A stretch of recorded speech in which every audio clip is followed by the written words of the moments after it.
कश्मीर में कई जगहों पर सीआईके ने छापेमारी की है। टेरर रिक्रूटमेंट मामले में सीआईके की छापेमारी हुई है। कश्मीर में कई जगहों पर काउंटर इंटेलिजेंस कश्मीर यानी सीआईके काउंटर इंटेलिजेंस कश्मीर ने छापेमारी की। ये छापेमारी टेरर से जुड़े एक मामले में की गई है, जिसमें कथित तौर पर ऑनलाइन टेररिज्म को बढ़ावा देने और लोगों को आतंकी संगठनों में भर्ती करने का मामला शामिल है। एक बार फिर आपको बता दें, कश्मीर में कई जगहों पर सीआईके यानी काउंटर इंटेलिजेंस कश्मीर ने छापेमारी की है। टेरर रिक्रूटमेंट मामले में सीआईके की छापेमारी हुई है। कश्मीर में कई जगहों पर काउंटर इंटेलिजेंस कश्मीर ने छापेमारी की है। ये छापेमारी टेरर से जुड़े एक मामले में की गई है, जिसमें कथित तौर पर ऑनलाइन टेररिज्म को बढ़ावा देने और लोगों को आतंकी संगठनों में भर्ती करने का मामला शामिल है। जहूर रिजवी से हमारे साथ जुड़ चुके हैं इस खबर पर ज्यादा जानकारी के साथ। जहूर, इस खबर की तफसीलात और क्या हैं?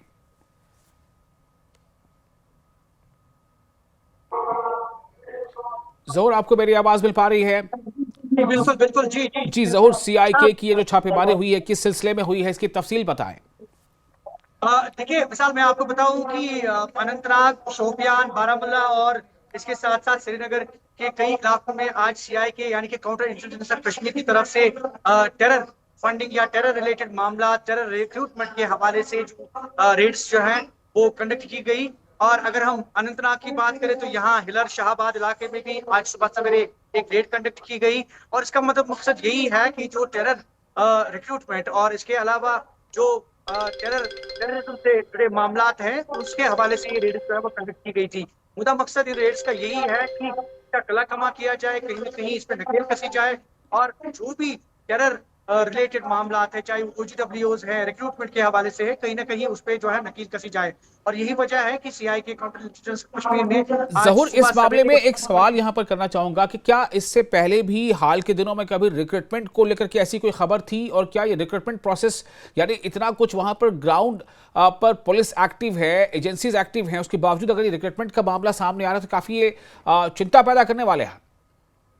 बिल्कुल बिल्कुल, एक बहुत बड़ा चैलेंज है सिक्योरिटी फोर्सेस के लिए यकीनी तौर पे, क्योंकि रिक्रूटमेंट का जहां तक ताल्लुक है कि टेरर अकाउंट्स में इस तरह की एक्टिविटीज और रिक्रूटमेंट का सिलसिला अगर शुरू होता है या फिर अगर उसको वक्त के चलते उसको उसके ऊपर नकेल ना कसी जाए तो एक बहुत बड़ा चैलेंज हो सकता है सिक्योरिटी फोर्सेस के लिए, सिक्योरिटी एजेंसीज के लिए। और यही वजह है कि इसका कला कमा इसके ऊपर नकेल कसने की कोशिश कर रही है सिक्योरिटी एजेंसीज। और यही वजह है कि आज सुबह सवेरे अक्रॉस वैली कई जिलों में जो है इस तरह की रेड्स जो है वो कंडक्ट की गई है। जी विशाल जी, मैं ये जानना चाहूँगा जहूर कि इस वक्त आप जो इस बारे में जानकारी दे रहे हैं, क्या इसमें जम्मू कश्मीर पुलिस के अलावा और भी अलग अलग एजेंसीज शामिल है? क्या इसमें सेंट्रल कोई एजेंसी भी वहां पर इसको लेकर के एक्शन में है?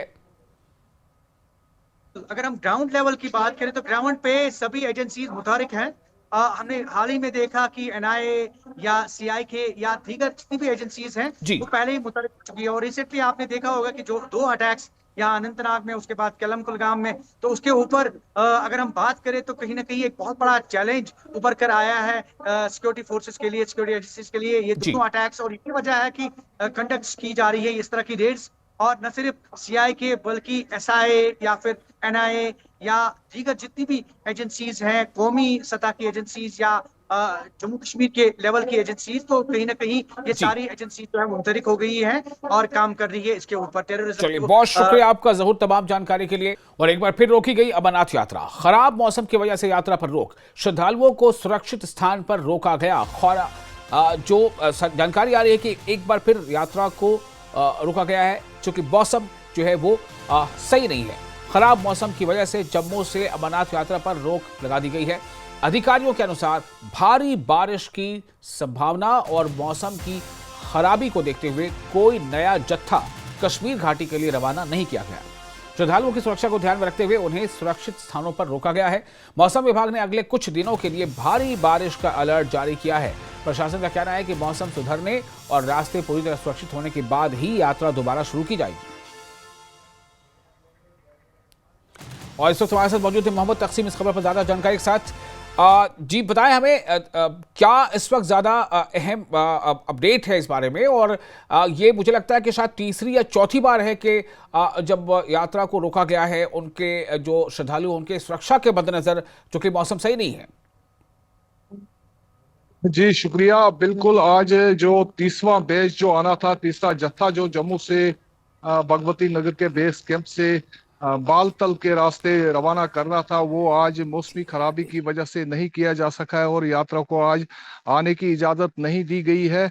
और इसमें जो मौसम आज रात से ही खराब था, आधी रात के बाद से हल्की हल्की बारिशें हो रही थी इस रामबन बानहाल उधमपुर क्षेत्र में, तो उस वजह से ये डिसीजन लिया गया और यात्रा को आज जम्मू से आज सुबह जो रोजाना की बुनियादों पर निकलती थी आज नहीं आई। अलबत्ता जो दर्शन के बाद जो अब तक 5 लाख से जायद जो या 5 लाख के करीब जो अब तक जो श्री अमरनाथ यात्री है जिन्होंने पवित्र गुफा के दर्शन किए, तो उनका जो मतलब 5 लाख तक तादाद पहुंच गए, तो उनमें ही जो आज वापस जो आज जो यात्रा के जो दर्शन के बाद पवित्र गुफा के दर्शन के बाद जो करीबन 1200 यात्रियों पर मुश्तमिल जो काफिला था उसे आने की इजाजत दी गई है कश्मीर से वापस जम्मू की तरफ, और वो अभी हाईवे से गुजर रहा है, उसे रवाना किया गया है मतलब कश्मीर से जम्मू की तरफ। लेकिन जम्मू से आज फिलहाल जो यात्रा है उसे रोक दिया गया है और किसी भी किस्म की यात्रा को आज जम्मू से चलने की इजाजत नहीं दी गई है। इस दौरान जो और भी रिपोर्ट्स जो आई है, तो उनके मुताबिक ये लग रहा है कि शायद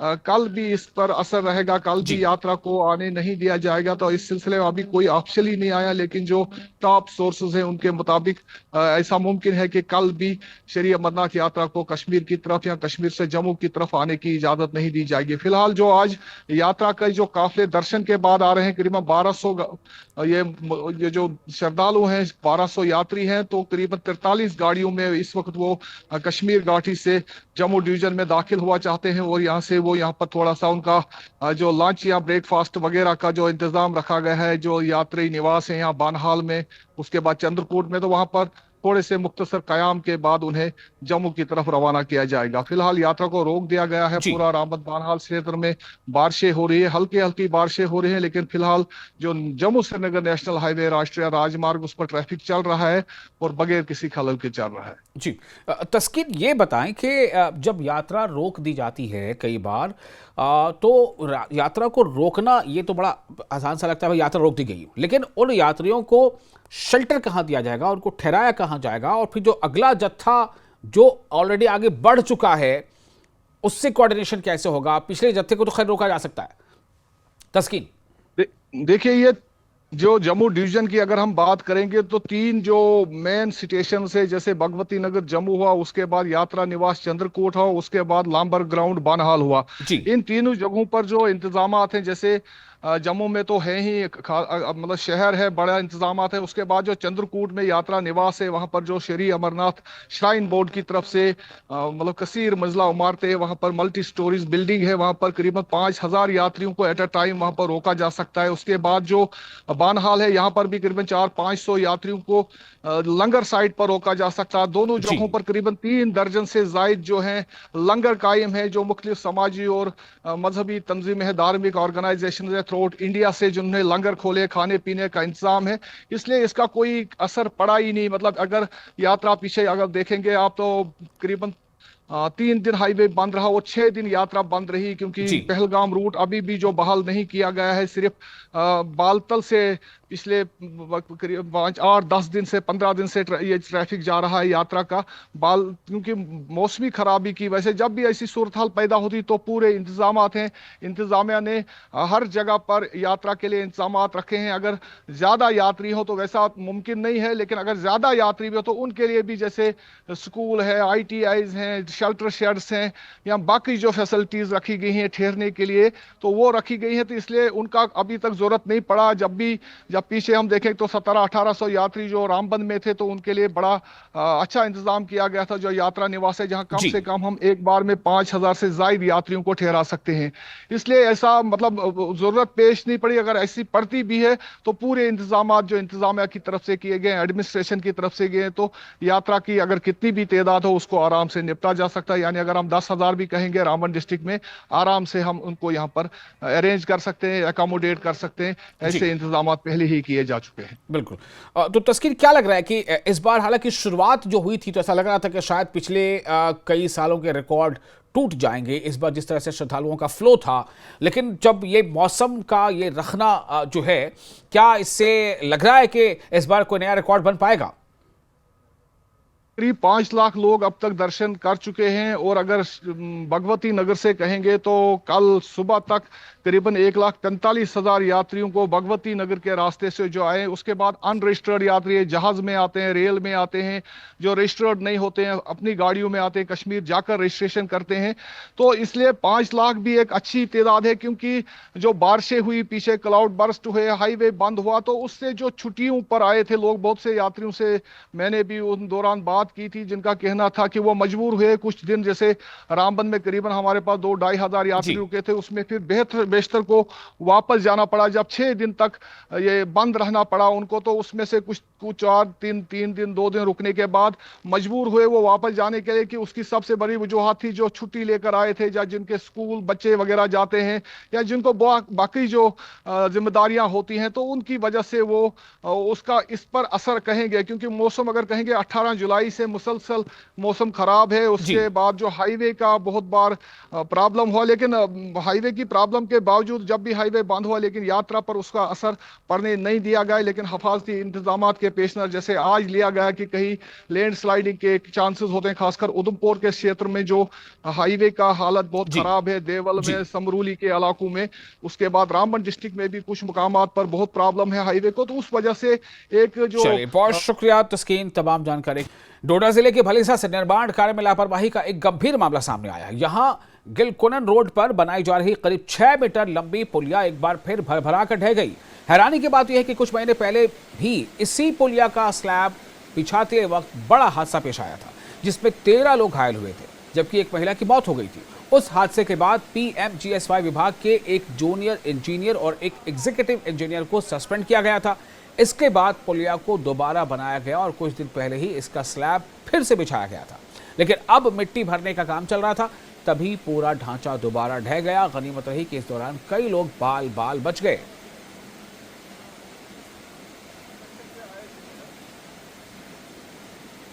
इस वक्त हम जिला डोडा के गुंदो के गिलकुनान रोड पे मौजूद हैं और उसी रोड पे मौजूद हैं जहां आपने 2 महीने पहले देखा था कि एक कलवट का काम चला था, उसका स्लैब डाला जा रहा था, और उस दौरान जब वो स्लैब कोलैप्स हो गया, उसमें 13 लोग के करीब जो है वो मजदूर जो है जख्मी हो गए।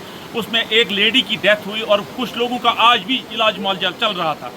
उसके बाद इस कलवट को दोबारा बनाया गया। इस कलवट की जो इसका स्लैब था वो दोबारा से डाला गया, और 1 महीने के बाद आज जब इसकी फिलिंग हो रही थी तो आज फिर ये कलवट जो है इसका टूट गया। यानी फॉर्चुनेट तो ये रहा कि अगर कोई गाड़ी इस पे चलती, वो कोलैप्स हो जाती, वो उसमें एक्सीडेंट हो जाता, तो यकीनी तौर पे बहुत सारी अमवात फिर हो जाती। लेकिन जब JCB यहाँ इसको ये मलबे से भर रही थी, फिलअप कर रही थी, तो आप देखिए बिल्कुल मिट्टी यहाँ डाल रही है। जो भी एग्जीक्यूटिव एजेंसी है, चाहे कंसर्निंग जो डिपार्टमेंट है PMGSY, क्योंकि PMGSY का आपको दम है कि इसमें लगभग 2 लोगों को जो एग्जीक्यूटिव इंजीनियर हैं और उसके बाद जो JE कंसर्निंग है उनको सस्पेंड कर दिया गया था, जब ये पुल जो है, जब ये स्लैब उसका कोलैप्स हो गया था, जिसमें कुछ लोग जख्मी हुए थे और कुछ लोग, एक लेडी की डेथ हुई जो बिहार की रहने वाली थी। तो आज ये इस कलवट ने जो है फिर उन लोगों के साथ एक सवालिया निशान अपने साथ लेकर चलेगी कि अब जो है ये कलवट नहीं रुकने वाला है। इसकी जो सेकंड वाली अमेंडमेंट जो इसकी है, सेकंड वाली दीवार जो वाल जो है, ये भी अब बिल्कुल नियर अबाउट टू डाई है, मरने के बिल्कुल करीब है। हम उम्मीद करेंगे कि एडमिनिस्ट्रेशन PMGSY इस पे जरूर नजरसानी करेगी और कल्प्रिट जो है उनको बिहाइंड द बार जरूर करेगी। नेटवर्क 18 के लिए फिरदौस खांडे, ग्राउंड जीरो, गिल नाला, डोडा से। रामबन के अखरान में आग का कहर देखने को मिला है। आग लगने से 2 घर जलकर खाक हो गए हैं। आग लगने के बाद इलाके में हड़कंप मच गया। दमकल विभाग ने आग पर काबू पाया। हादसे में किसी के घायल होने की खबर नहीं है। रामबन के अखरान में आग का तांडव देखने को मिला है, जहां 2 घरों में अचानक आग लग गई। आग ने देखते ही देखते विकराल रूप अख्तियार कर लिया, जिससे इलाके में हड़कंप मच गया। वहीं लोगों की सूचना के बाद दमकल विभाग की टीम पहुंची और काफी कोशिशों के बाद आग पर काबू पाया जा सका।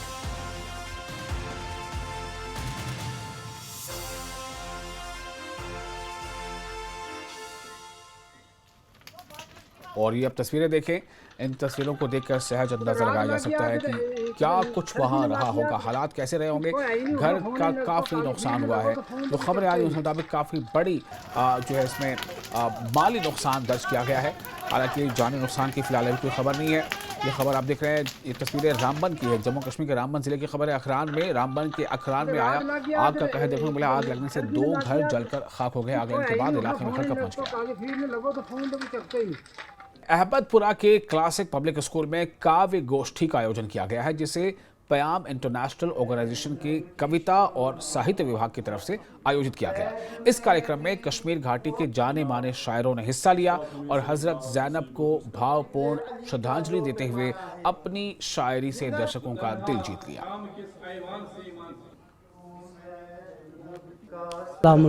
ने जो पैगाम दिया है करबला में, वो आम करने की ज़रूरत है और उसको अंडरस्टैंड करने की ज़रूरत है, उस पर फिर अमल करने की ज़रूरत है। अगर ज़ैनब करबला में न होती, सलामुल्लाह करबला में न होती, तो करबला का रुख ही बदल जाता।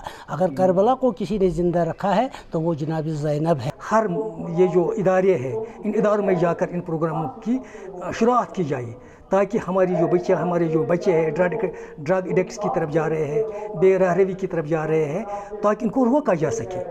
जिस तरह जनाब ज़ैनब ने यजीद को बर्बाद किया अपने खुतबों से और आश्कार किया दुनिया को कि किस तरह से वो जुल्म और बर्बरियत कर रहा था, दूसरी तरफ इंसानियत के अलमबरदार जनाब ज़ैनब सलामुल्लाह अलैहा। अगर आज भी हम दुनिया में अमन चाहते हैं, शांति चाहते हैं, तो हमारे कनीज़ान ज़हरा को जनाब ज़ैनब सलामुल्लाह अलैहा को अपने लिए मशअल राह बनाना है, ताकि दुनिया में इंसानियत का बोलबाला हो और जुल्म बर्बरियत का खात्मा हो। बारामूला जिले के उरी इलाके में बारामूला उरी नेशनल हाईवे के निर्माण से स्थानीय लोगों को बड़ी राहत मिली है। निवासियों ने सड़क परियोजना का स्वागत करते हुए इसे क्षेत्र की कनेक्टिविटी बेहतर करने की दिशा में अहम कदम बताया है। स्थानीय लोगों ने परियोजना शुरू करने के लिए भारत सरकार का आभार जताया। उनका कहना है कि पहले खराब सड़क के कारण खासकर सर्दियों में आवाजाही काफी मुश्किल हो जाती थी। अब बेहतर हाईवे बनने से यात्रा अधिक सुरक्षित, आसान और सुविधाजनक हुई है। लोगों के मुताबिक सड़क सुविधा में सुधार से रोजमर्रा की आवाजाही के साथ साथ क्षेत्र के विकास को भी बढ़ावा मिलेगा। स्थानीय निवासियों ने परियोजना को क्षेत्र के लिए महत्वपूर्ण बताया है। सबसे पहले मैं गवर्नमेंट ऑफ इंडिया का काफी शुक्रगुजार हूँ, इतना बड़ा प्रोजेक्ट उन्होंने यहाँ पे अप्रूव किया। हम चाहते हैं जल्द से जल्द यहाँ पे काम हो, क्योंकि आगे विंटर भी आने वाला है, लोग काफी सफर कर रहे हैं। इतना बड़ा प्रोजेक्ट है, हम चाहते हैं इस पे जल्द से जल्द काम हो। पिछली बार रिसेंटली एक इंसिडेंट यहाँ पे हुआ पालियारन में, तो रोड क्लोज था, तो हम चाहते हैं कि लोग सफर ना करें, इस पे जल्द से जल्द काम हो, क्योंकि ये इतना बड़ा प्रोजेक्ट है, ये लोगों के हक में हुई है। तो कितने मुश्किलात, बहुत सारे मुश्किलात था। उस वक्त गाड़ियां भी नहीं थी लोगों के पास। आज आप देखिए हर घर में गाड़ियां हैं, तो गाड़ी वाले ये कहते हैं कि हमें भी रोड अच्छा होना चाहिए। जब रोड अच्छा हो तो ट्रैफिक निजाम भी अच्छा हो, क्योंकि लोग सफर कर रहे हैं। क्योंकि ये जो बारामूला है, ये डिस्ट्रिक्ट हेड का वाटर है, पहाड़ एरिया से, चाहे उड़ी से, चाहे बहुत सारे इलाके हैं, इनका जो आमद रफ वो होता है बारामूला की तरफ। क्योंकि यहाँ पे हम चाहते हैं जल्द से जल्द काम हो कि लोग सफर न करें। पुंछ में एक वकील ने केंद्रीय गृह सचिव को पत्र लिखकर तिरंगे से जुड़े विवाद पर महबूबा मुफ्ती के खिलाफ कार्रवाई की मांग की है। वकील रोनिक शर्मा ने पत्र में लिखा कि पीडीपी अध्यक्ष महबूबा मुफ्ती के खिलाफ उचित कार्रवाई की मांग की गई है। उसमें पत्र में लिखकर श्रीनगर में महबूबा मुफ्ती, जो कि former chief minister of Jammu and Kashmir और वर्तमान में पीपल्स डेमोक्रेटिक पार्टी की अध्यक्ष हैं, उनके द्वारा मैं लेबनान के कोला एरिया में हूं और आप देख सकते हैं कितनी तबाही हुई है यहाँ। करने लायक नहीं है, और इसी चीज को मद्देनजर रखते हुए मैंने केंद्रीय गृह सचिव के सामने अपनी शिकायत दर्ज कराई है और उनसे ये मांग की है कि इस मामले को गंभीरता से लिया जाए और ये सुनिश्चित किया जाए कि महबूबा मुफ्ती पूरे देश से इस अनादर के लिए माफ़ी मांगे, ताकि कोई भी राष्ट्रीय ध्वज का अनादर ना करे और इन फ्यूचर ऐसा अगर कोई करता है उसके लिए सख्ती से और कड़े कदम उठाए जाए।